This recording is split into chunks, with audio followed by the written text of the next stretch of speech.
My blood turned to ice as my wife's father sneered street garbage in a borrowed suit across the silent dining table. The billionaire's cruel eyes locked with mine, savoring my public humiliation. 23 elite guests held their breath, witnessing my destruction. I rose slowly, heart pounding, a smile forming on my lips. Empires fall with a whisper. You know what they say about playing with fire? Well, turns out I'm the kind of idiot who walks straight into the flames with a smile and a gas can. But let me back up and paint you the picture of how one dinner party turned into the most expensive mistake Richard Whitmore ever made in his pathetic, privileged life. The Whitmore estate. And yeah, they actually call it an estate, like we're living in some Jane Austen fever dream. Sprawled across 23 acres of Connecticut countryside like a monument to everything wrong with old money. I'm talking about the kind of place where the driveway alone probably cost more than most people's houses, complete with those pretentious stone lions that seemed to sneer at anyone who wasn't born with a trust fund surgically attached to their spine. Walking into that dining room was like stepping into a museum exhibit titled, How the Other Half Hoards Their Cash. Crystal chandeliers hung overhead like frozen fireworks, each one probably worth more than my first car, my second car, and hell, maybe my third car combined. The walls were lined with oil paintings of dead Whitmores who looked exactly as thrilled to be there as I felt, which is to say, they all had that special expression of someone who'd rather be getting a root canal without anesthesia. The dining table stretched out like an airport runway, polished mahogany so shiny I could see my reflection staring back at me, looking about as comfortable as a cat in a dog park. 23 place settings of bone china that probably had its own insurance policy, each fork and knife positioned with the kind of military precision that would make a drill sergeant weep with joy. And there I sat, trying not to accidentally destroy something that cost more than my college education. The guest list read like a who's who of Connecticut's financial elite, senators, hedge fund managers, oil executives, and various other people who'd never had to check their bank balance before buying groceries. They all had that same look, you know? That special blend of boredom and superiority that comes from never having to worry about anything more pressing than which yacht to take to the Hamptons. I'd been to these little soirees before, courtesy of being married to Clara, and let me tell you, they were about as much fun as a tax audit performed by sadistic accountants. Every conversation felt like walking through a minefield where one wrong word about your background, your politics, or God forbid, your net worth, could blow up in your face faster than you could say nouveau riche. But this particular evening, something felt different. Maybe it was the way Richard kept shooting me those looks across the table. You know the kind. The ones that could freeze hell over and make Satan himself reach for a sweater. Maybe it was how he'd made sure to seat me at the far end of the table, as far from Clara as possible, like I was some kind of social disease that might spread if I got too close to the good china. Richard Whitmore sat at the head of the table like some kind of financial pharaoh, surveying his kingdom of sycophants and yes-men. The guy was pushing 70, but had the kind of presence that filled a room and sucked all the oxygen out of it at the same time. Silver hair slicked back with what I assumed was the tears of small business owners, a suit that probably cost more than most people's wedding, and eyes that could appraise your net worth faster than a computer algorithm. Throughout dinner, he held court like some medieval lord, regaling his captive audience with stories about hostile takeovers, market manipulation that somehow wasn't technically illegal, and various other ways he'd stepped on people's dreams to build his empire.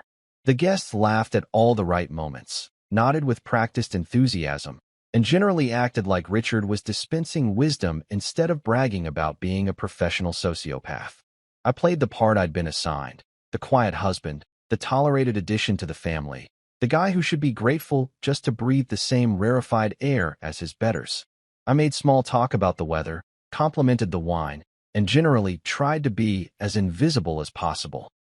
But inside, every scrape of silver against porcelain sounded like nails on a chalkboard, every forced laugh felt like a slap in the face, and every sideways glance reminded me exactly what these people thought of me. The evening was winding down, coffee and brandy making their rounds, when Richard decided to drop his little bomb. He leaned back in his chair with the casual confidence of a man who'd never faced consequences for his actions, looked directly at me with those cold, calculating eyes, and delivered his verdict like a judge passing sentence. Street garbage in a borrowed suit. The words hit the room like a physical force. Conversations stopped mid-sentence. Wine glasses froze halfway to lips. Even the staff, who'd been moving around the room like ghosts, suddenly became statues. 23 of Connecticut's most powerful people sat there like they'd just witnessed a car crash, equal parts horrified and fascinated. But here's the thing about being called garbage by a man who inherited everything he had. It's like being criticized for your table manners by someone who eats with their feet. The insult was supposed to destroy me, humiliate me, put me in my place, and remind everyone present about the natural order of things. Instead, it did something else entirely. It woke something up inside me that had been sleeping for too long. I felt my blood turn to ice water, but not from fear or shame. From clarity. Pure, crystalline clarity about exactly what needed to happen next. Because Richard Whitmore had just made the classic mistake of every bully throughout history. He'd assumed his target would stay down after the first punch. I rose slowly from my chair, taking my time, letting every second stretch out like taffy. The smile that spread across my face wasn't the polite, practiced expression I'd worn all evening. This was something different entirely, the kind of smile that would have made a shark nervous. Because in that moment, humiliation transformed into something much more dangerous. Fuel for the fire that was about to consume everything Richard Whitmore thought he owned.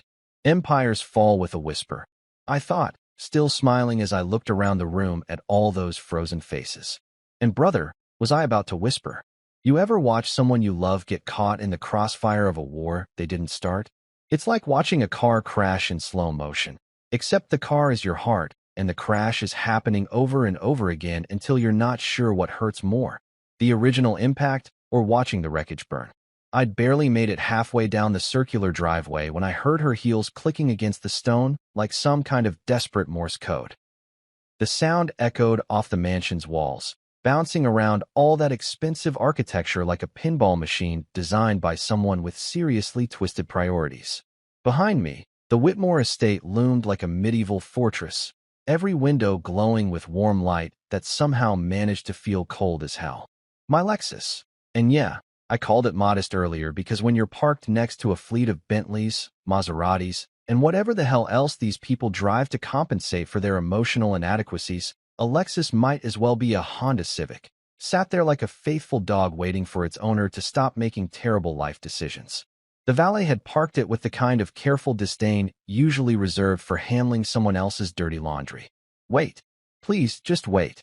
Clara's voice cut through the Connecticut night air like a knife through butter, except butter doesn't usually sound like it's been crying for the past 10 minutes. I stopped with my hand on the door handle, not because I was having second thoughts about leaving, but because 20 years of loving someone doesn't just evaporate because her old man decided to show his ass at a dinner party. Even when that ass showing involved publicly calling you street garbage in front of half the financial elite of the Northeast. She caught up to me just as I was deciding between driving away like a mature adult or going back inside to show Richard exactly what kind of damage street garbage could do when properly motivated. Clara looked like she'd been through a blender, mascara doing its best impression of abstract art down her cheeks, that perfect blonde hair that usually looked like she'd just stepped out of a magazine shoot, now hanging around her face like defeated curtains. The dress she'd worn to impress Daddy's friends, some designer number that probably cost more than most people's monthly rent, now seemed to hang on her like she was wearing someone else's life. But even looking like she'd gone 12 rounds with the emotional heavyweight champion, she was still the most beautiful thing I'd ever seen. Which, let me tell you, made what came next about as easy as performing surgery with oven mitts. I'm so sorry, she whispered, and the words came out broken, like she was trying to apologize for every terrible thing that had ever happened in the history of human civilization. Her hands were shaking, not the delicate flutter you see in movies, but the real deal, the kind of trembling that comes from watching your two worlds collide and realizing there's no way both of them survive intact. She reached for me like I was her lifeline, fingers gripping my jacket with the desperation of someone trying to hold on to something that's already slipping away. He didn't mean it. He's been under so much pressure lately with the markets and the merger talks and... Clara. I said her name like a period at the end of a sentence, cutting through her stream of excuses and justifications before they could pick up steam. Because that's what they were, excuses. We both knew it, even if she wasn't ready to admit it yet. No, listen to me, she pressed on, because Clara Whitmore had never met a lost cause she wouldn't try to save, including her bastard of a father. He drinks too much at these things. You know how he gets when he's had wine and he's trying to show off for his friends. It doesn't mean anything. Oh, but see, that's where she was wrong. Dead wrong. It meant everything. I could see the war happening inside her head. Loyalty to blood versus loyalty to love. Family legacy versus building something new. The comfortable cage of inherited wealth versus the uncertain freedom of choosing your own path.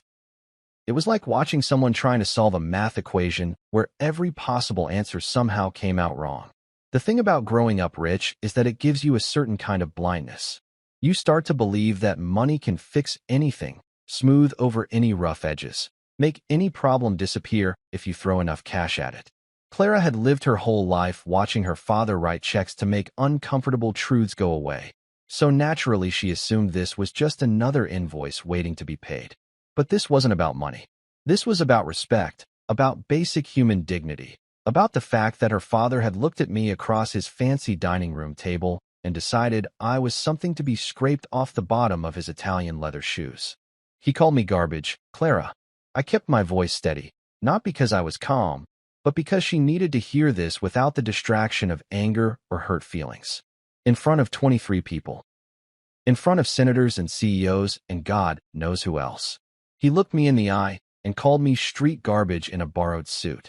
She flinched like I'd slapped her, because hearing it said back to her made it real in a way that watching it happen hadn't quite managed. Sometimes you need to hear your own reality spoken out loud before you can really understand how screwed up it is. I know, but nothing.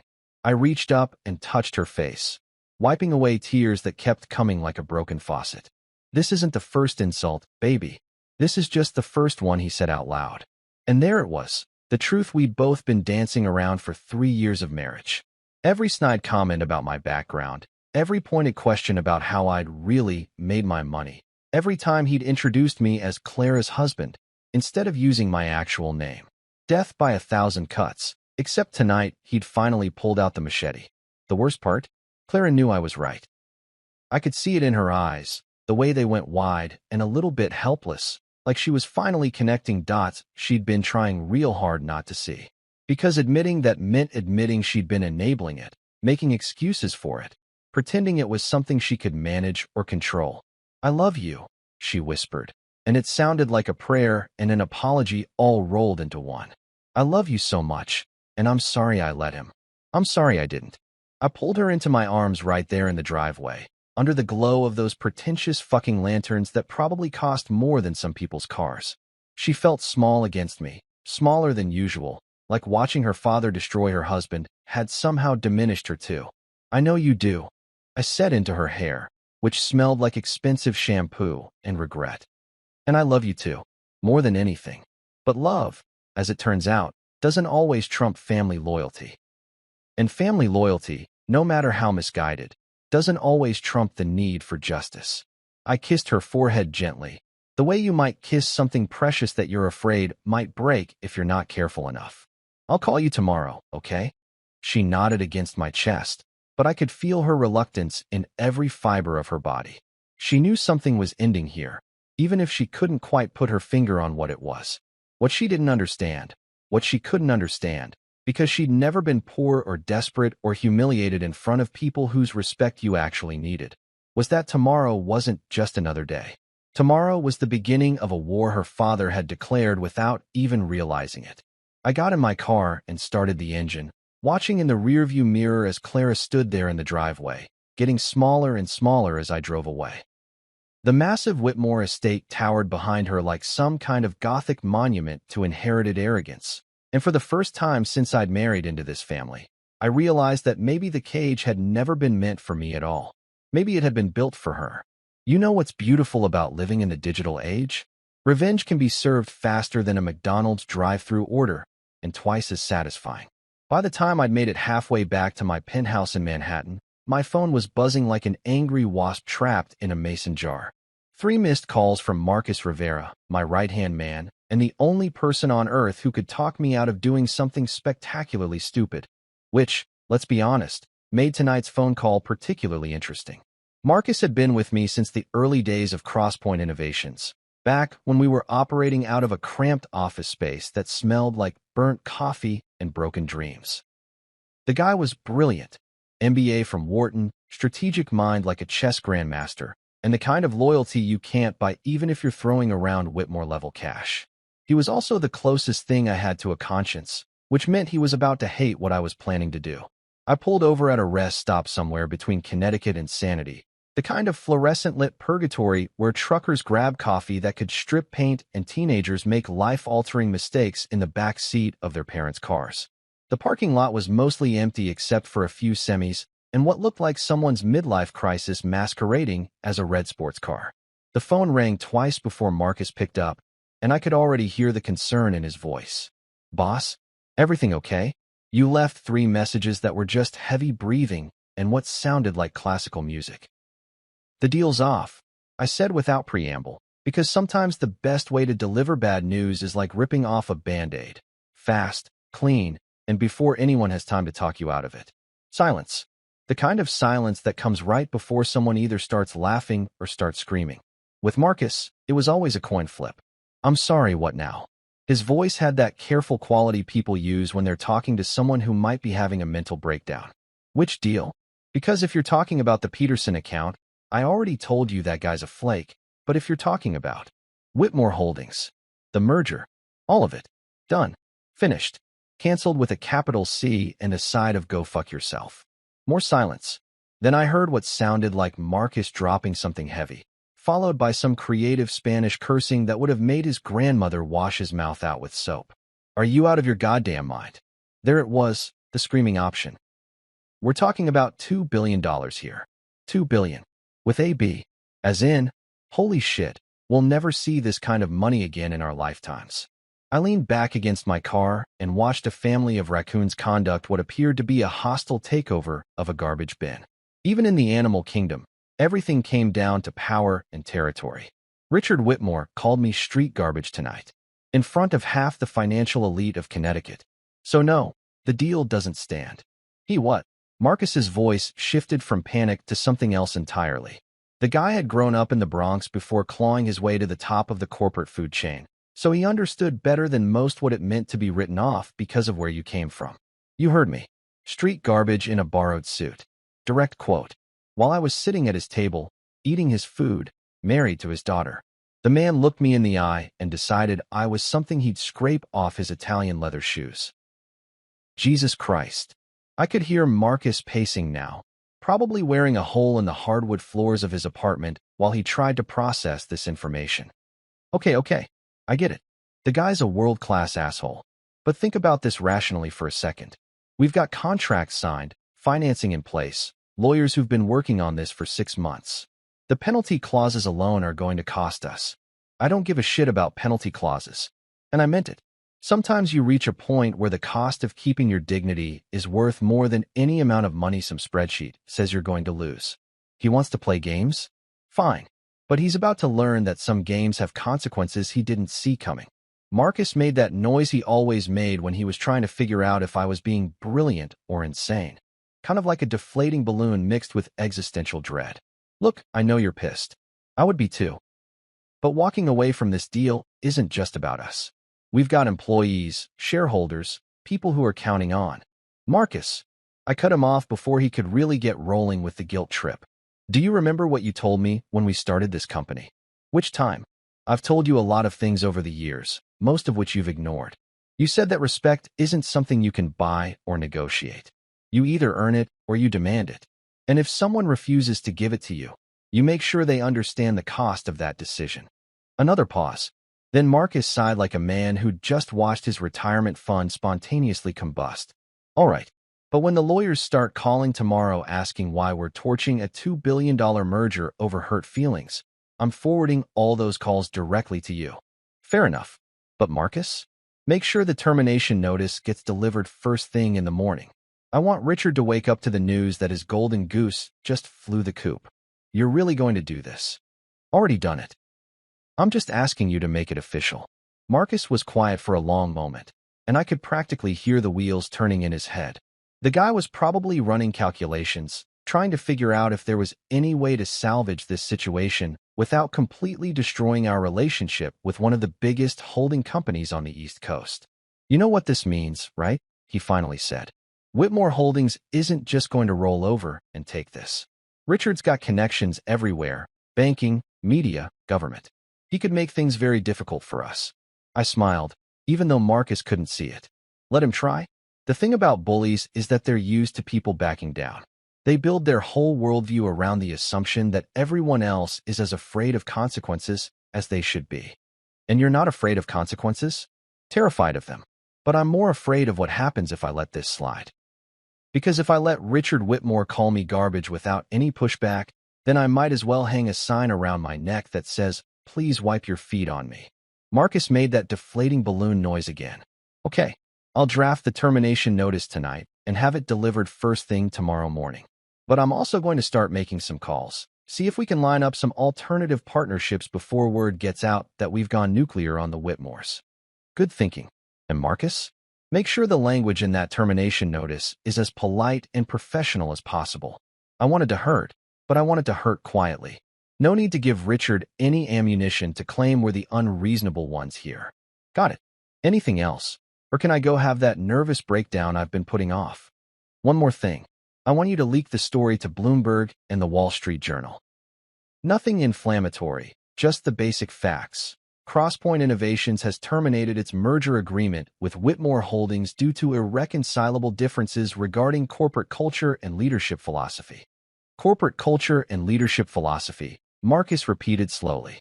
That's your way of saying, because their CEO is a raging dickhead, isn't it? It's my way of saying that without actually saying it. Let the financial press connect the dots. They love this kind of drama, and Richard's made enough enemies over the years that people will be lining up to speculate about what really happened. You're enjoying this. Damn right I am. For the first time in 3 years of being treated like Clara's charity case, I get to remind Richard Whitmore that some people can't be bought, bullied, or brushed aside. Tomorrow morning, he's going to wake up and discover that his $2 billion safety net just got pulled out from under him. I could hear Marcus typing in the background, probably already drafting the termination notice. You know what? Screw it. After what that bastard said to you tonight, he deserves whatever's coming to him. Now you're getting it. The king is about to bleed, and the best part is, his own arrogance handed me the knife. After I hung up, I sat in that parking lot for another few minutes, watching those raccoons finish their hostile takeover. Sometimes the smallest creatures cause the biggest disruptions, especially when everyone assumes they're not worth paying attention to. Tomorrow was going to be a very interesting day in the Whitmore household. There's something about driving through Manhattan at midnight that makes you feel like you're navigating through the arteries of some massive, sleepless beast. The city never really shuts down. It just shifts into a different gear, trading the frantic energy of rush hour for the slower, more deliberate pulse of late-night delivery trucks, taxicabs prowling for fares, and the occasional drunk businessman trying to hail a ride home to his wife and his guilty conscience. My penthouse sat 43 floors above the chaos, in one of those glass towers that architects design when they want to prove that money can literally elevate you above the problems of ordinary people. The irony wasn't lost on me. A kid who used to sleep on shelter floors now lived in the clouds, looking down on a city that had tried its damnedest to crush him underfoot. The elevator ride up felt longer than usual tonight, maybe because I had 43 floors worth of time to think about what I'd just set in motion. The reflection in the polished steel doors showed a man in an expensive suit who looked tired, pissed off, and oddly satisfied all at the same time. Not a bad combination, all things considered. My place was exactly what you'd expect from someone who'd crawled up from nothing and wanted to make damn sure everyone knew he'd arrived. All clean lines, floor-to-ceiling windows, and furniture that cost more than most people's cars. The kind of space that screamed success so loudly it probably violated noise ordinances in 3 different boroughs. But tonight, surrounded by all that expensive shit, all I could think about was how far I'd traveled to get here. And not just the geographical distance from the Bronx to Manhattan. I'm talking about the kind of journey that leaves scars on your soul and teaches you lessons you can't learn in any business school. I poured myself 3 fingers of whiskey, the good stuff, the kind that costs as much per bottle as I used to make in a month, and settled into the chair by the window that looked out over Central Park. From up here, the park looked like a dark hole in the middle of the city's light show, a reminder that even in the most artificial environment on Earth, nature finds a way to carve out its own space. The memories came flooding back like water through a broken dam, which I guess was inevitable. You can't spend years building walls around your past without expecting them to crack under pressure occasionally, and tonight had definitely qualified as pressure. I remembered being 12 years old, standing in line at a food bank in the Bronx with my mom, both of us pretending we weren't embarrassed as hell to be there. Mom had lost her job at the textile factory when they moved production overseas, another casualty of corporate efficiency and quarterly profit reports. She'd held it together pretty well for the first few months, burning through her savings and picking up whatever part-time work she could find, but eventually reality caught up with good intentions. The people who ran the food bank were nice enough, I'll give them that. They handed out canned goods and day-old bread with the kind of practiced compassion that comes from seeing the same desperate faces week after week. But there's something soul-crushing about having to depend on charity, something that eats away at your sense of self-worth one free meal at a time. The worst part wasn't the hunger.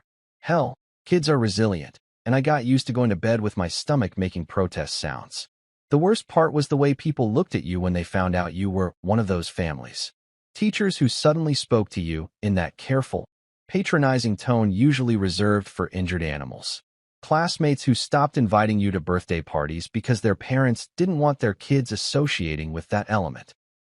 By the time I was 14, Mom had found steady work again. 2 jobs, actually, because one job with benefits was apparently too much to ask for in the greatest country on earth.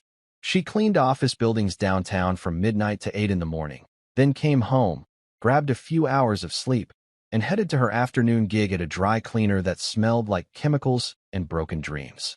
I learned to take care of myself pretty early on. Made my own meals, did my own laundry, forged Mom's signature on report cards because she was always too tired to deal with school bureaucracy. Not complaining, just stating facts. When you grow up fast, you learn that the world doesn't give a damn about your sob story. It only cares about what you can produce, what you can contribute, what you're worth in dollars and cents. High school was where I discovered I had a brain that worked differently than most people's. While my classmates were struggling with basic algebra, I was teaching myself calculus from library books. While they were worried about who was dating who, I was reading everything I could get my hands on about business, economics, technology, anything that might help me claw my way up from the bottom of the food chain. The guidance counselor, a well-meaning woman who drove a car worth more than my mom made in 6 months, kept pushing me toward realistic career options. Community college, maybe a trade school, something practical for someone from my background. The subtext was clear. Know your place, stay in your lane, don't reach for things that aren't meant for people like you. But here's what people like that guidance counselor never understood. When you've got nothing to lose, you can take risks that would terrify someone who's always had a safety net. When failure means going back to where you already were, failure becomes a lot less scary than it is for people who've never experienced real desperation. College was 4 years of working 3 jobs while maintaining a 4.0 GPA because anything less than perfection wasn't going to cut it for someone with my zip code. I slept maybe 4 hours a night, lived on ramen noodles and whatever free food I could scrounge from campus events, and learned that there are 2 kinds of tired.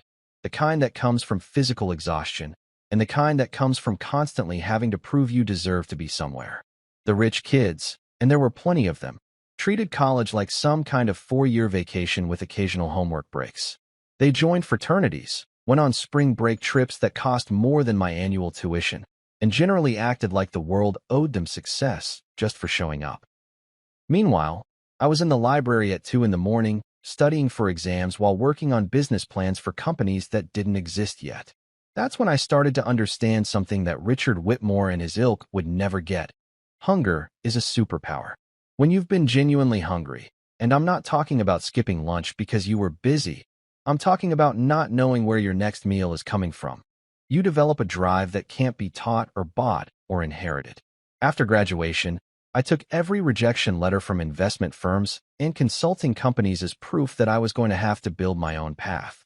Started Crosspoint Innovations with $12,000 I'd saved from working construction jobs during college breaks, and an idea that everyone said was too ambitious for someone without connections.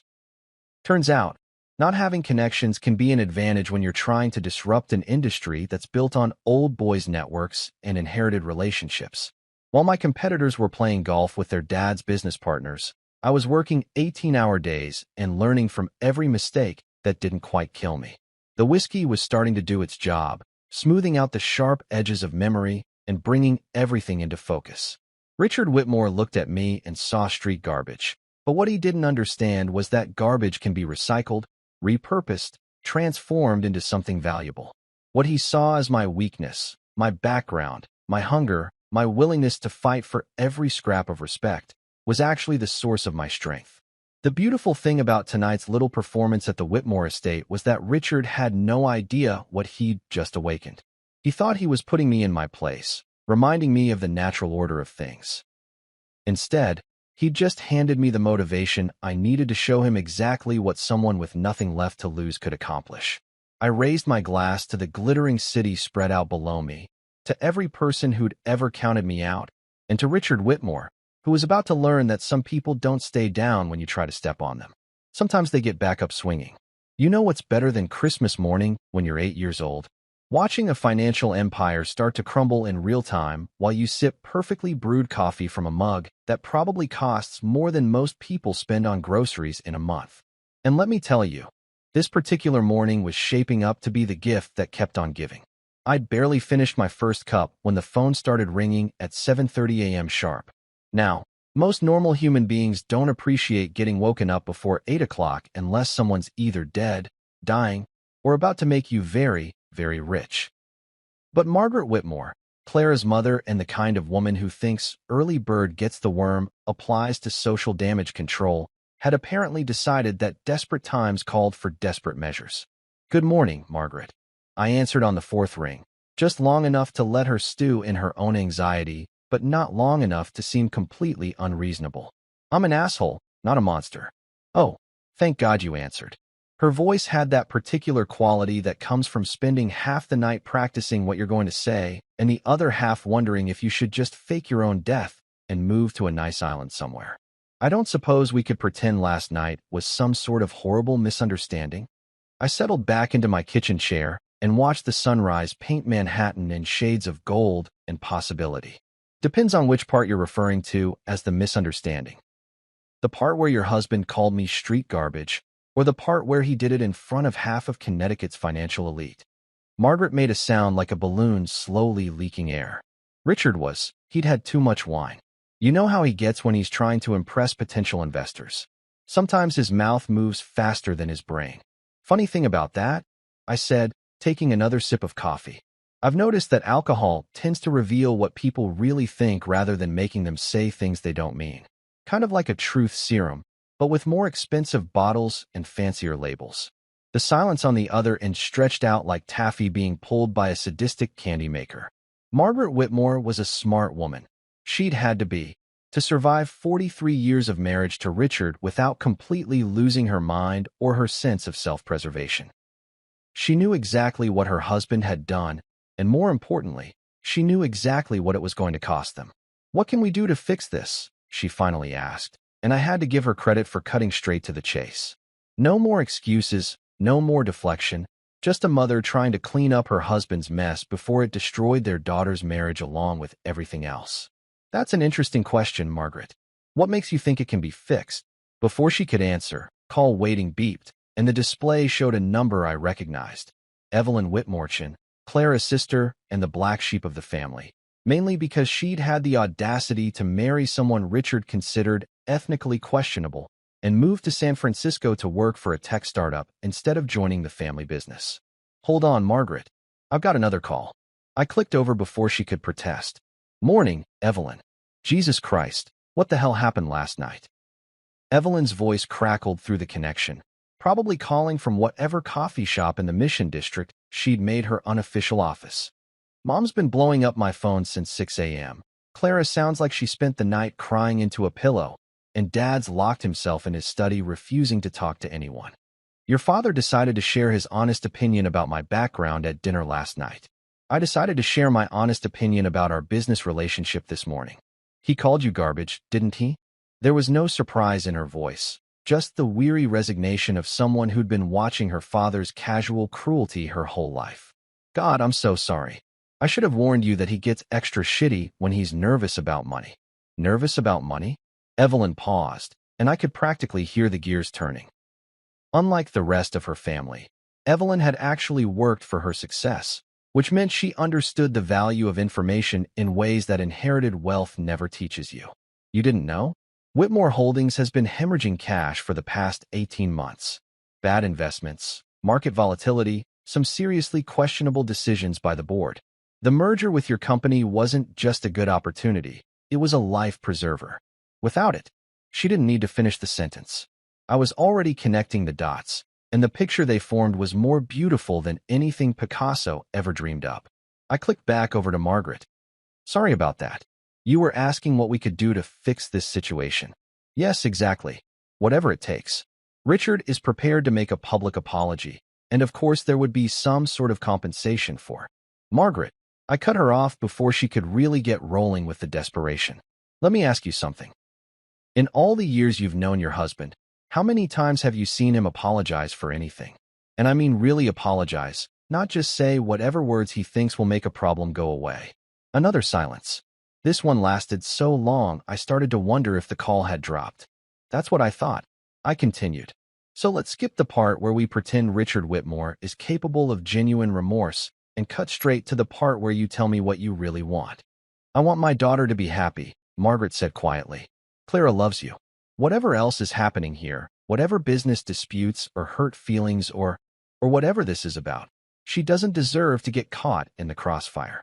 And there it was, the first honest thing anyone in the Whitmore family had said to me in 3 years of marriage. I had to respect that, even if it didn't change what needed to happen next. You're right, I said. Clara doesn't deserve this. But here's the thing, Margaret, I didn't start this war. I'm just the only one with enough ammunition to finish it. Before she could respond, my other line rang again. This time it was Marcus, probably calling to update me on how spectacularly the morning was going from his end. I need to take this call, I told Margaret. But do me a favor, tell Richard that if he wants to discuss terms for a ceasefire, he knows where to find me. I clicked over to Marcus before she could argue. Please tell me you have good news. Define good news, Marcus said, but I could hear the barely contained excitement in his voice. Because if by good news you mean the financial world is currently losing its collective shit over our little announcement, then yeah, we've got good news in spades. How bad is it? Bloomberg broke the story at 6:15 this morning. The Wall Street Journal followed up 30 minutes later with what can only be described as a hit piece on Whitmore Holdings' financial stability. And as of 15 minutes ago, Whitmore's stock price has dropped 12% and is still falling.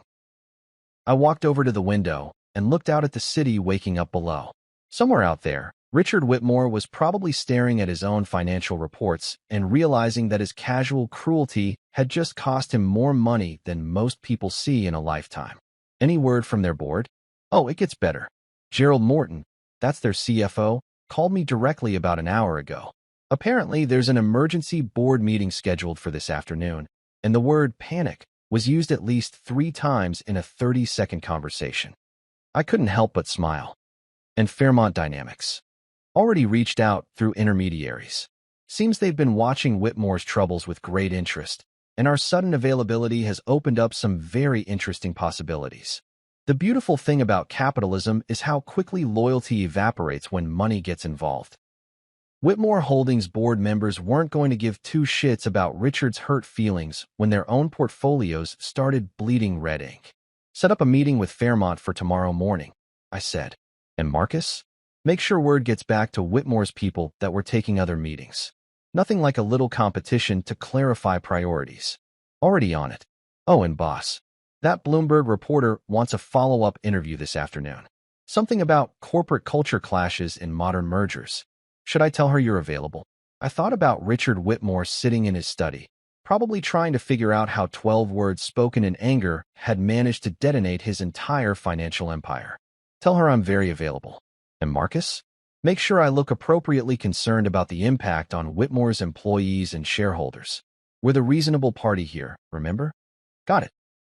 Professional concern, measured disappointment, and just a hint of we try to make this work, but sometimes business relationships just aren't meant to be. Perfect. The king is bleeding, and the vultures are starting to circle. Time to find out if Richard Whitmore is as smart as he thinks he is. There's something deeply satisfying about watching a man who's spent his entire life looking down on people suddenly find himself staring up from the bottom of a hole he dug with his own mouth. And let me tell you, by 2 o'clock that afternoon, Richard Whitmore was neck-deep in shit and frantically trying to figure out which end of the shovel was supposed to help him climb out.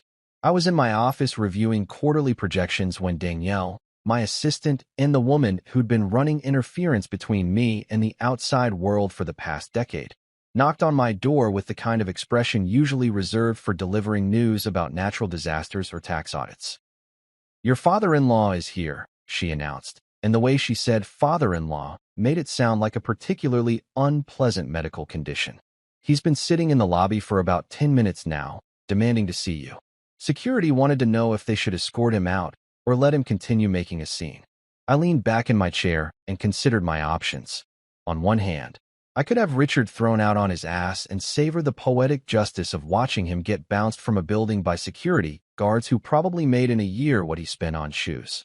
On the other hand, there was something to be said for letting him come upstairs and grovel in person. Sometimes you need to see the fear in someone's eyes to truly appreciate how completely the tables have turned. "How's he look?" I asked. Danielle grimaced, like someone who spent the night drinking whiskey and staring at financial reports. "His suit's wrinkled. His hair looks like he's been running his hands through it. And he's got that desperate look that rich people get when they realize money can't actually solve every problem."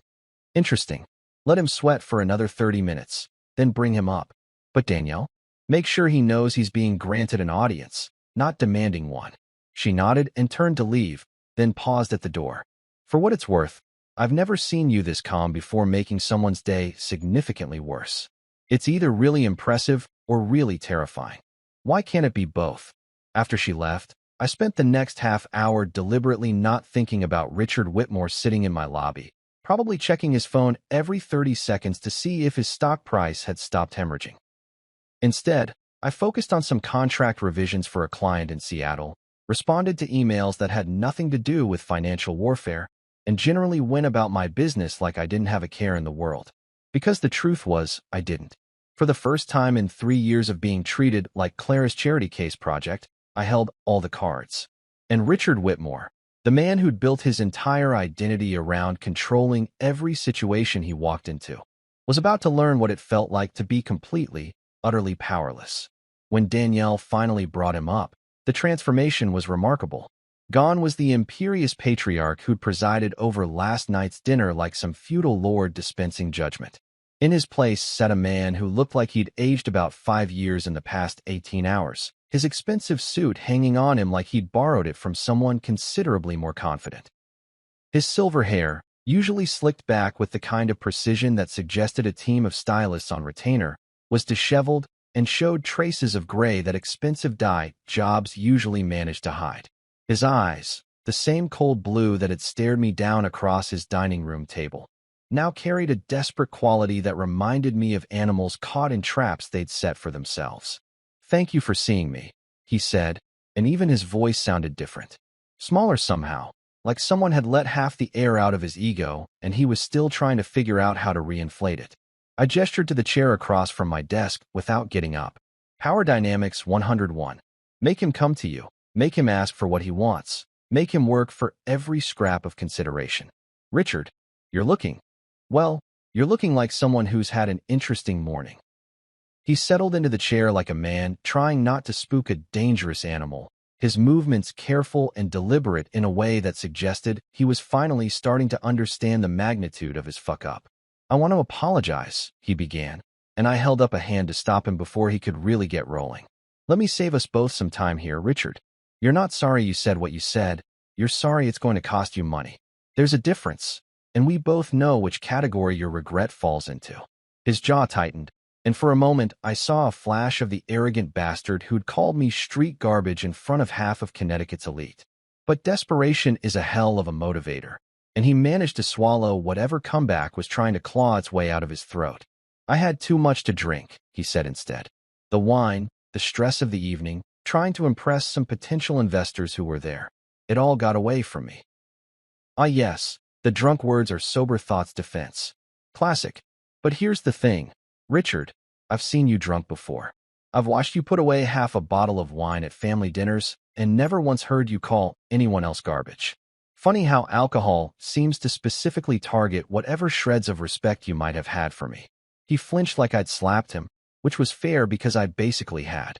Sometimes the truth hurts more than any physical blow, especially when it strips away the comfortable lies people tell themselves about their own motivations. "What do you want?" he asked, dropping the pretense of contrition and cutting straight to the negotiation phase. At least he was being honest now about what this visit was really about. "That's an interesting question. What do I want from a man who publicly humiliated me in front of people whose respect I actually value? What do I want from someone who looked at me, his daughter's husband, the father of his future grandchildren, and decided I was something to be scraped off the bottom of his shoe?" I stood up and walked over to the window, partly for dramatic effect, and partly because I wanted him to have to crane his neck to look at me. Sometimes the smallest gestures carry the most weight. "You know what I realized last night, Richard? For 3 years, I've been trying to earn something from you that you were never going to give. Respect, acceptance, basic human decency. I kept thinking that if I just played the game well enough, if I proved myself successful enough, if I made Clara happy enough, eventually you'd look at me and see something other than an inconvenient reminder that your daughter chose love over status."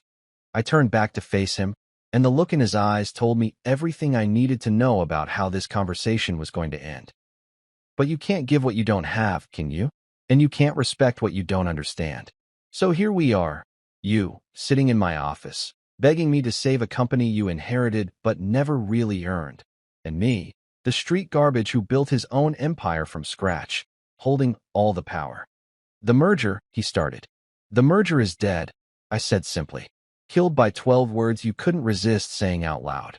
"But here's the beautiful part, Richard, it doesn't matter anymore. Because while you were busy trying to put me in my place, I was busy building relationships with people who actually understand the value of partnership over patronization." His face went pale as the implications hit him. "You've already made other deals. Let's just say that Fairmont Dynamics has been very interested in our conversation. Amazing how quickly new opportunities open up when you're not wasting time with people who see you as a charity case." Richard Whitmore sat there in silence for a long moment, probably running calculations in his head and realizing that every number came out wrong. His empire was crumbling, his stock price was tanking, and the son-in-law he'd dismissed as street garbage was holding the only rope that might pull him out of the hole he'd dug. But some lessons can only be learned the hard way, and some prices can only be paid in full. You know what's harder than watching someone you love get hurt? Watching them finally realize they've been complicit in their own pain for years, and then having to decide whether they're brave enough to do something about it. That's the situation I walked into when I got back to my office after sending Richard Whitmore away with his tail between his legs and his empire crumbling around his ears. Clara was sitting in one of the leather chairs facing my desk, looking like she'd been through an emotional blender set on the soul-crushing Revelation setting. Her usually perfect blonde hair was pulled back in a messy ponytail. She was wearing jeans and a sweater instead of her usual designer armor, and her eyes had that red, swollen quality that comes from crying hard enough to dehydrate yourself. Danielle had thoughtfully provided a box of tissues and what looked like Clara's third cup of tea, because that's the kind of assistant who anticipates emotional meltdowns and stocks the office accordingly. She'd also probably been running interference with reporters, business partners, and whatever other vultures had started circling once word got out that the Whitmore empire was having a very public nervous breakdown. "How long have you been waiting?" I asked, settling into my chair and trying to gauge just how much of today's drama Clara had absorbed. The woman had spent her entire life insulated from the ugly realities of business warfare, So watching her father's company implode in real time was probably like discovering that Santa Claus was actually a loan shark with a gambling problem. About an hour, she said, and her voice had that hollow quality people get when they've cried themselves past the point of having any tears left. Danielle told me you were in a meeting with my father. How did that go? I studied her face, looking for any sign that she was here to plead Richard's case or try to convince me to play nice for the sake of family harmony. But what I saw instead was something I'd never seen before in 3 years of marriage. Clara Whitmore looking at the world with her eyes completely open, probably for the first time in her privileged life. About as well as you'd expect, I said carefully. Your father came here hoping to negotiate his way out of the hole he dug himself into last night. I explained that some things can't be fixed with handshake deals and good intentions. Clara nodded like she'd been expecting that answer. I talked to my mother this morning, and my sister, and about 6 different board members who somehow got hold of my personal phone number. She laughed, but it was the kind of bitter sound people make when they realize they've been living in a fantasy world. Funny how popular you become when your family's company is hemorrhaging money and everyone thinks you might have some influence over the situation. And do you? Have influence, I mean.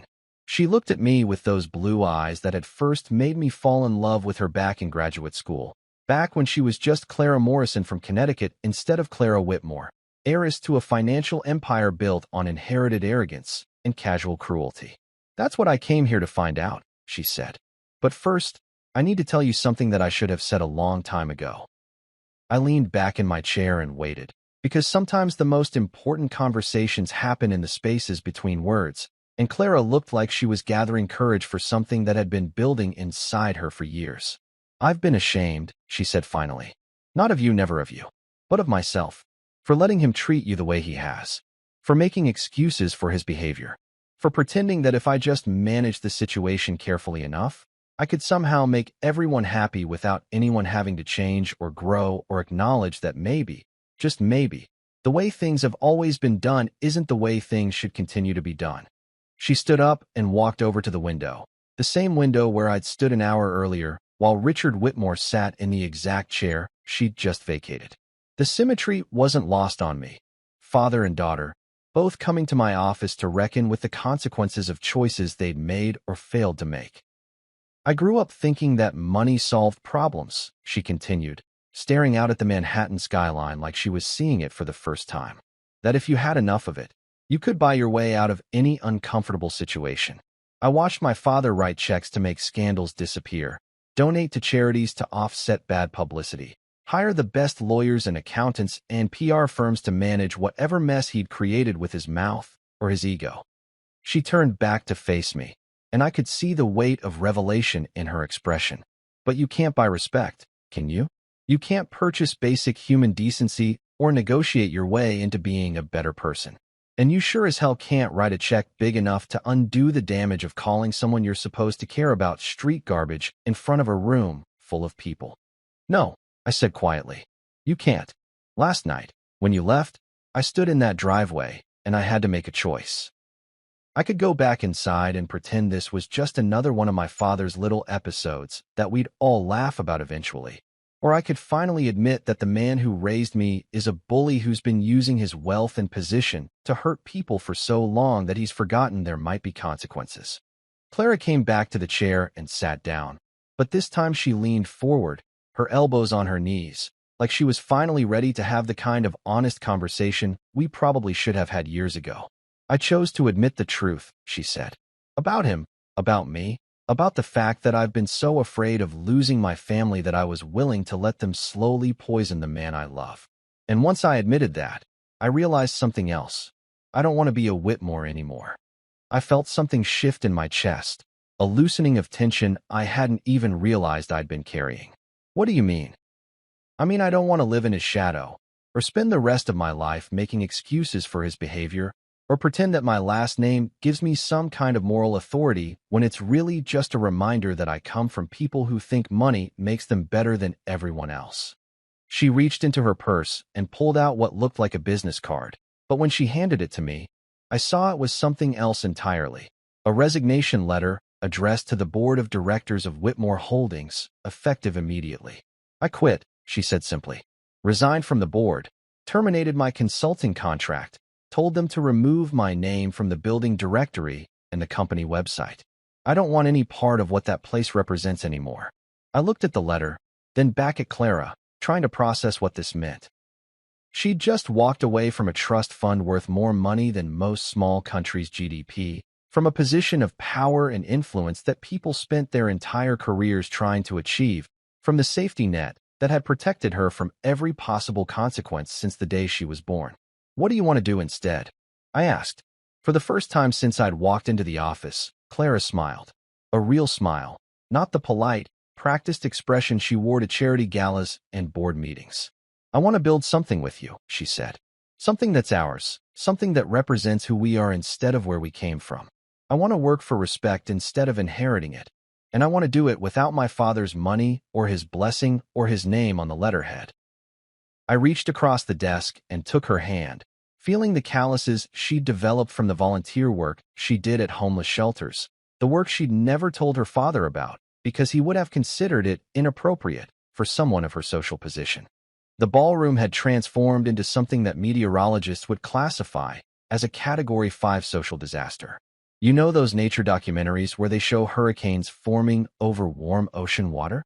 That's exactly what was happening, except instead of wind and rain, it was 300 people in formal were experiencing collective shock, outrage, and the kind of second-hand embarrassment that makes you want to crawl under a table and wait for civilization to reset itself. That I stayed on the mezzanine level, watching the chaos unfold below like I was observing some fascinating social experiment from a safe distance. Phones were everywhere, not the discreet, let me check my messages kind of phone usage, but the full-blown, holy shit, I need to document this for posterity variety. People were recording everything. The video still playing on the giant screen, Sloane's meltdown, Harold's attempts at damage control, and Geneva's increasingly frantic efforts to maintain some semblance of dignity while her carefully curated world collapsed in real time.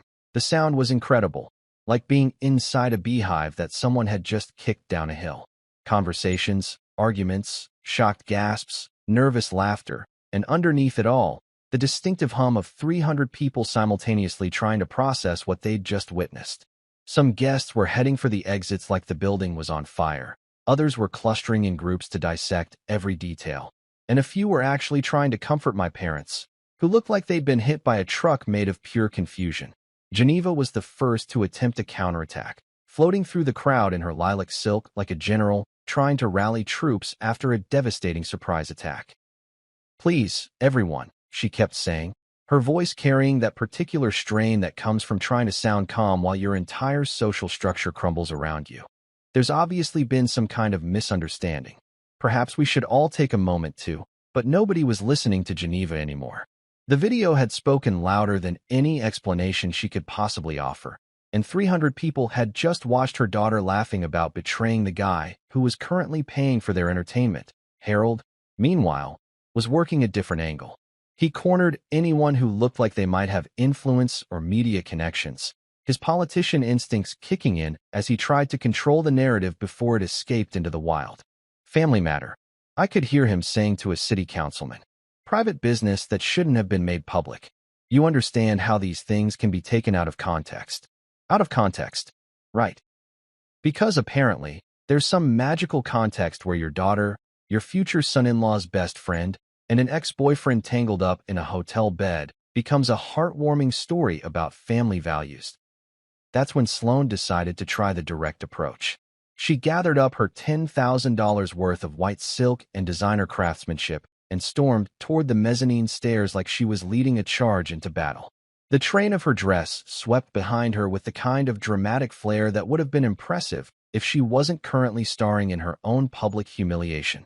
"Adrian," she shouted as she climbed the stairs, her voice cutting through the ballroom noise like a fire alarm. "We need to talk. Right now."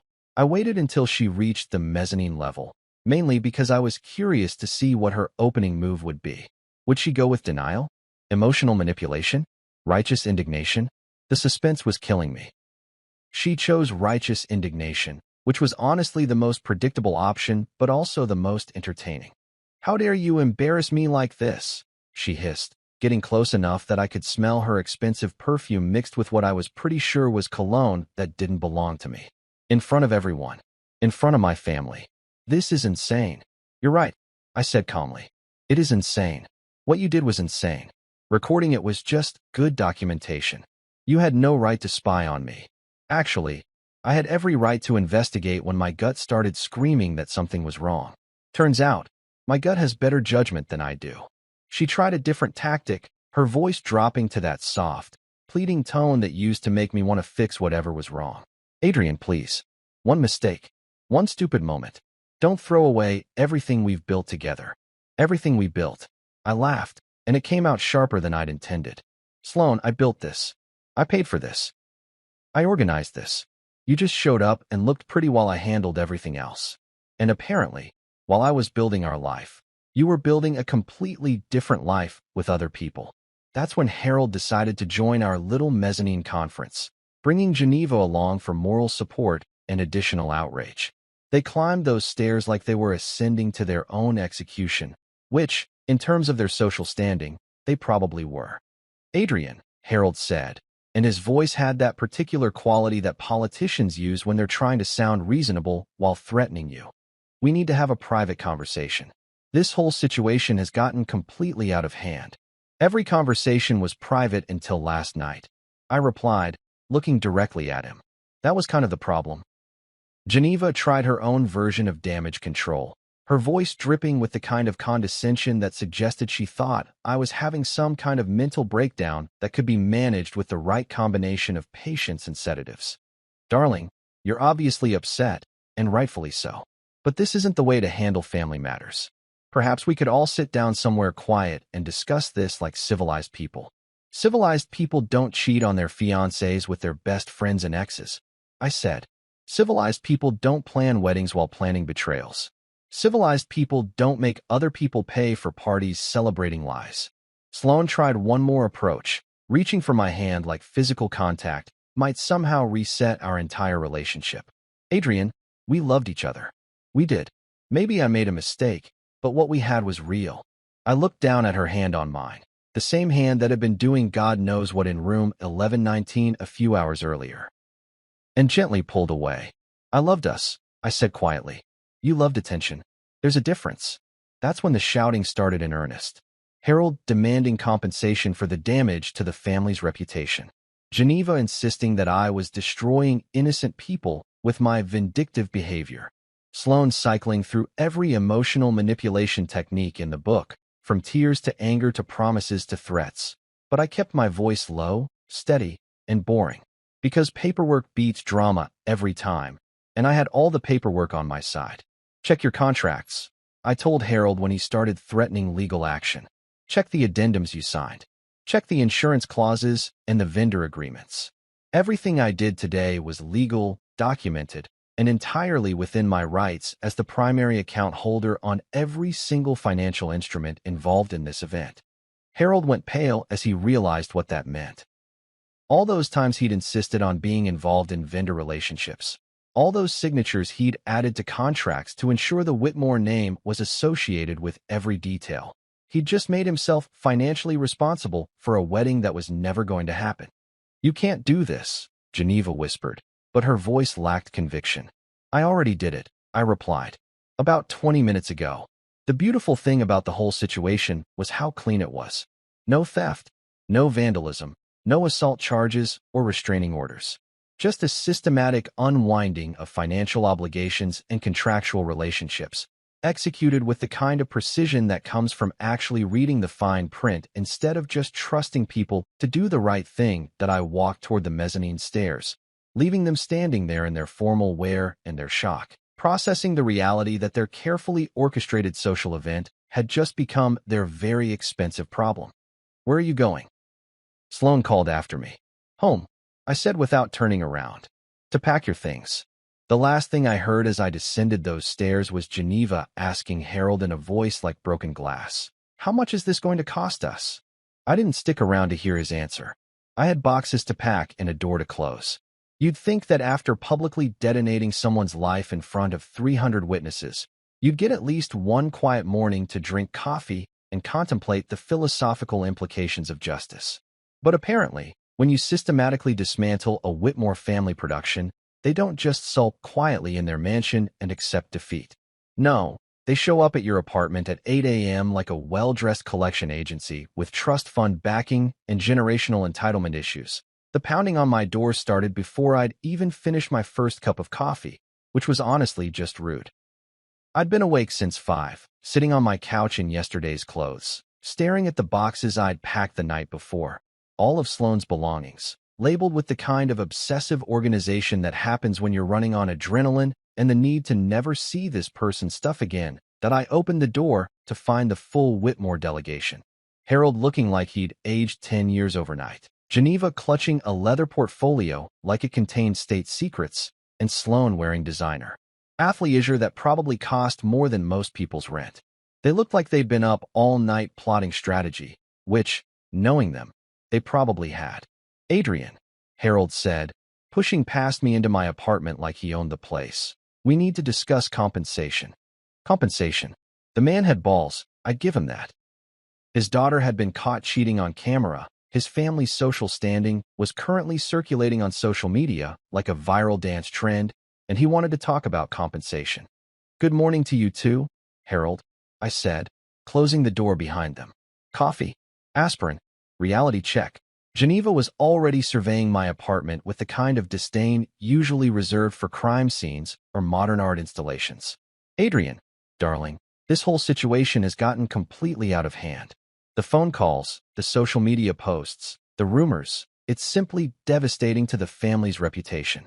Your daughter's reputation was devastated the moment she decided to turn our hotel block into her personal playground," I replied. "I just provided the documentation." Harold pulled out what looked like a calculator and a stack of receipts that could have choked a horse. "At least 50,000, he announced like he was reading a grocery list. "That's what yesterday's disaster cost us in vendor penalties, transportation fees, and reputation management." I almost laughed. Actually, I did laugh. 50,000? Harold, let me introduce you to a beautiful concept called consequences. It's what happens when your actions have results you don't like. "You deliberately sabotaged our event," Geneva said, her voice taking on that particular pitch that happens when rich people realize their money can't actually fix everything. "You cost us relationships with vendors, embarrassed us in front of our friends, and created a public relations nightmare that's going to follow us for years." "I cost you." I set down my coffee and pulled out my own folder, the one I prepared the night before while packing boxes. "Let me refresh your memory about who actually paid for what." I laid out the contracts on my coffee table like I was dealing cards at a casino. Venue final payment, my credit card. Transportation coordination, my account. Vendor relationships, addendums with your signatures taking financial responsibility for all upgrades and modifications. Insurance policies, beneficiary clauses that automatically void in case of documented infidelity. Harold went pale as he recognized his own signature on document after document. All those times he'd insisted on being involved, on adding his name to vendor relationships, on upgrading everything to reflect the Whitmore standard, he'd been signing himself up to inherit the bill when things went sideways. "This is extortion," he muttered, but his voice lacked conviction. "This is contract law." I corrected. "You wanted control over every detail, so you got control over every consequence." "Congratulations." That's when Sloane decided to try the emotional approach, because apparently, she thought 24 hours was enough time for me to forget what I'd seen in room 1119. "Adrian, we loved each other," she said, and her voice had that practiced quality that suggested she'd been rehearsing this speech. "What happened yesterday, it was complicated. There were feelings involved that I didn't know how to handle. But what we had was real. We loved each other." I repeated slowly, like I was testing the words for accuracy. That's an interesting way to phrase it. Past tense, like something that happened once upon a time before reality set in. "Don't be cruel," she whispered, and I could see tears forming in her eyes. Professional-grade tears that would have been impressive if I hadn't spent the last 6 months watching her perform for various audiences. "I'm not being cruel," I said gently. "I'm being accurate. I loved us. You loved the idea of us, the social status of us, the financial security of us. But you also loved whatever was happening in that hotel room. and you can't love both without destroying one of them. It was a mistake, she said, and now the tears were real. One stupid mistake that I'll regret for the rest of my life. 3 people don't make one mistake, I replied. 3 people make a choice, and choices have consequences. Harold tried to regain control of the conversation by returning to his favorite topic, money. Regardless of the emotional aspects, there are practical matters to consider. The vendors are demanding payment for services that were rendered. The venue is threatening legal action over the disruption. Our insurance company is asking questions about liability. Your insurance company, I corrected. Your vendors. Your legal problems. I fulfilled my obligations under every contract I signed. You're the ones who signed addendums taking responsibility for everything else. I pulled out another folder, this one containing copies of every email I'd sent the day before. I notified all relevant parties that I was withdrawing from the event due to personal circumstances, and that all future coordination should be directed to the Whitmore family per our signed agreements. Everything was handled professionally and according to the terms you insisted on. Geneva was reading over the contracts with the expression of someone discovering that their parachute had been replaced with a decorative handkerchief. These clauses. Harold, did you read these clauses? Of course I read them, he snapped, but his voice suggested he was realizing he maybe should have read them more carefully. The responsibility transfer is automatic, I explained helpfully. The moment I executed my withdrawal rights, all remaining obligations shifted to the secondary signatories. That would be you. I stood up and walked to the pile of boxes I'd packed the night before. Speaking of obligations, these are Sloane's belongings. Everything's been cleaned, folded, and organized. You'll find inventory lists in each box because I believe in proper documentation. Sloane stared at the boxes like they represented the death of every hope she'd ever had. You're really doing this. You're really throwing away everything we built together. I'm not throwing it away, I said quietly. I'm returning it to its rightful owner. You built something, Sloane. Just not with me. I helped them carry the boxes to Harold's car, because despite everything, I was raised to be polite, and watched them load up the physical remnants of our relationship with the efficiency of a moving company. Before they left, Harold made one last attempt at damage control. This isn't over, Adrian. We have resources, we have influence, and we have lawyers. Don't think you can just walk away from this without consequences. Influence fumbles when truth has a timestamp, I replied. And lawyers cost money. How much money do you have left after yesterday's bills come due? They drove away without answering, which was probably answer enough that I went back inside, made fresh coffee, and sat down to write a brief note to the dozen or so wedding guests who'd reached out asking for my side of the story. No details beyond what you saw. I wish everyone well. Then I blocked Rafi's number, blocked Julian's social media accounts, and deleted every contact that connected me to the life I'd been living for the past 2 years. Silence, it turned out, was the heaviest door I'd ever closed, but it was also the only one that stayed shut. Time has this weird way of smoothing over even the sharpest edges, like ocean waves gradually turning broken glass into sea glass, still recognizable as something that was once jagged, but now just smooth enough to hold without bleeding. 6 months after what the local social media circles had dubbed the wedding that wasn't, life had settled into something that felt almost normal, assuming your definition of normal includes being locally famous for the most spectacular relationship implosion in recent memory. The weeks immediately following the ballroom disaster had been interesting, and by interesting, I mean the kind of exhausting that makes you understand why some people just disappear to cabins in Montana and become hermits who communicate exclusively through cryptic Facebook posts about organic farming. Everyone had opinions about what I'd done, and apparently, everyone felt compelled to share those opinions with me, whether I'd asked for them or not. Some people said I was cruel. These were usually folks who thought that public humiliation was a worse crime than betrayal, the kind of people who would rather suffer in silence than make anyone uncomfortable with messy truths.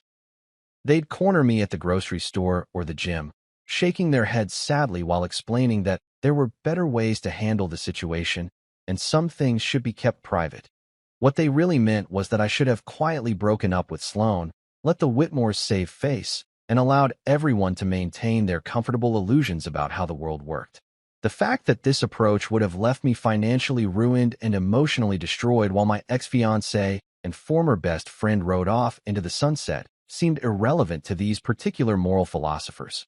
Others said I was brave.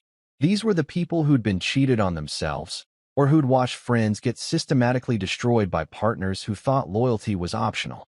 They'd buy me drinks and share their own war stories, treating me like some kind of folk hero who'd finally given cheaters the public reckoning they deserved. "You did what we all wish we'd had the balls to do," became a common refrain, usually delivered with the kind of intensity that suggested some serious, unresolved trauma, but most people just moved on to new drama, because that's what people do. Clara's hand fits perfectly in mine, her wedding ring catching the afternoon sunlight and throwing little rainbows across the sand.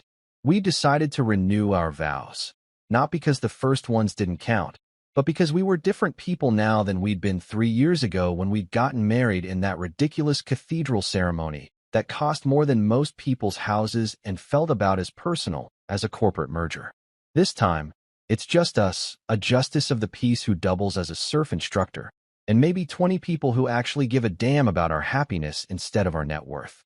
No crystal chandeliers, no 5-course meals that cost more per plate than a decent used car, no guest list carefully curated to impress business associates and social climbers.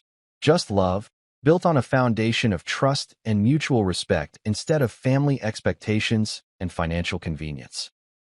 "You clean up pretty nice for street garbage," Clara says, adjusting my tie with that smile that first made me fall in love with her back when we were both graduate students who thought ramen noodles were a legitimate food group.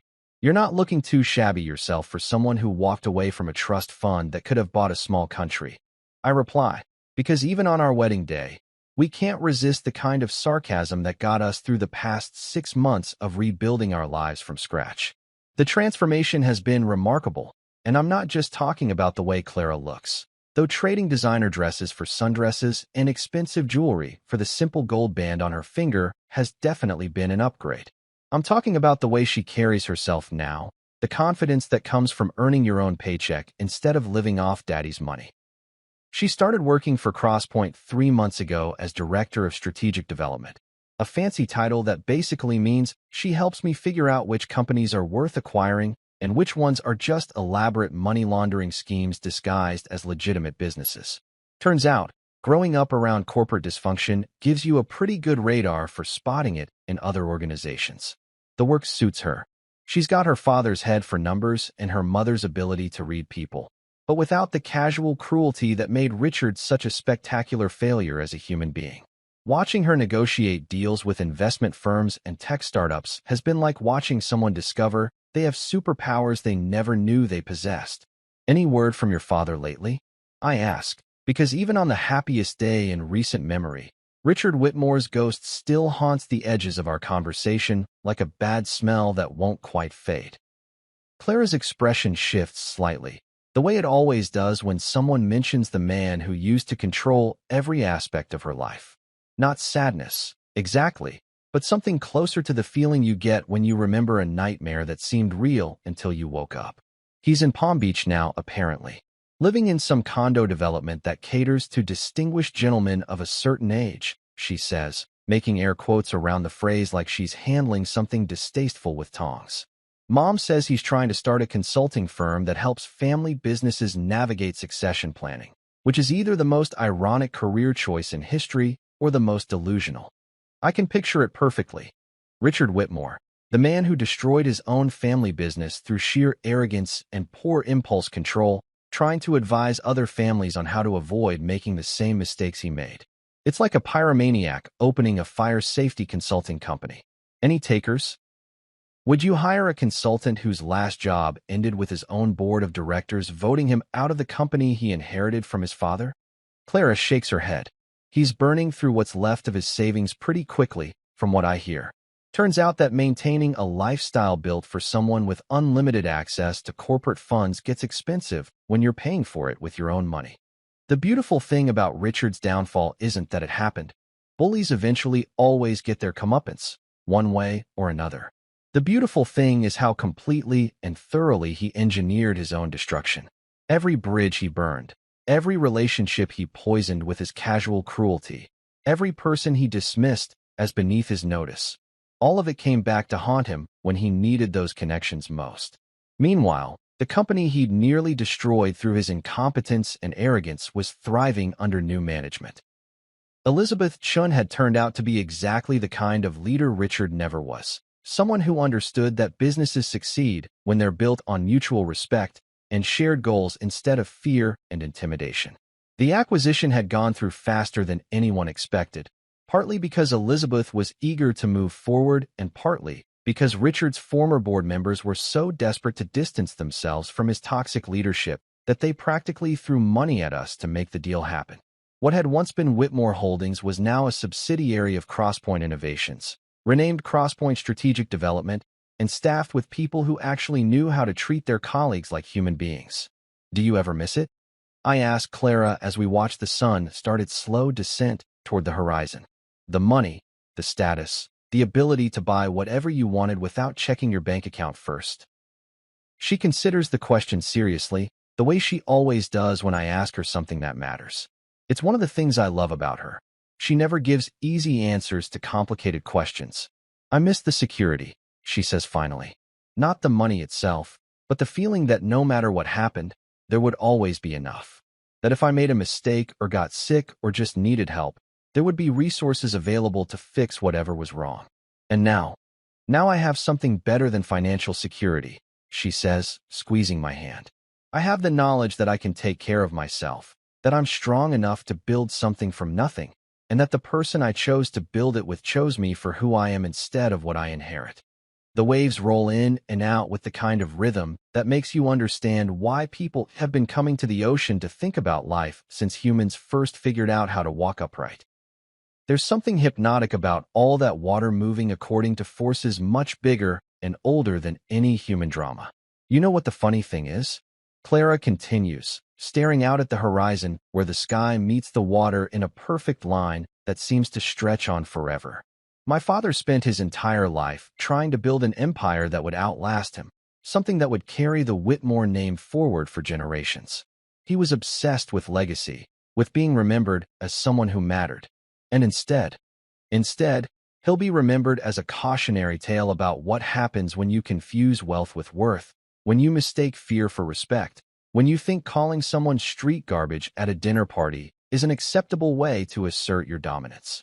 I think about that night 6 months ago, sitting in Richard's dining room while he delivered what he thought was a killing blow to my dignity. How he'd looked around that table full of sycophants and social climbers, savoring what he assumed would be my humiliation and his own demonstration of power.